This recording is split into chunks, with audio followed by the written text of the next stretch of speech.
If you're encountering the security verification failed message on Binance, it can be frustrating. Follow these steps to resolve the issue quickly. Step 1. Check your internet connection. Ensure that you have a stable internet connection.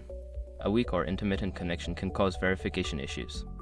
Try switching to a different network or resetting your router if necessary. Step 2. Clear browser cache. Clear your browser's cache and cookies. This can help eliminate any stored data that may be causing conflicts with the Binance website. After clearing, restart your browser and try logging in again. Step 3. Update your browser. Make sure your web browser is up to date. An outdated browser may not support the latest security features required by Binance. Update to the latest version or try using a different browser.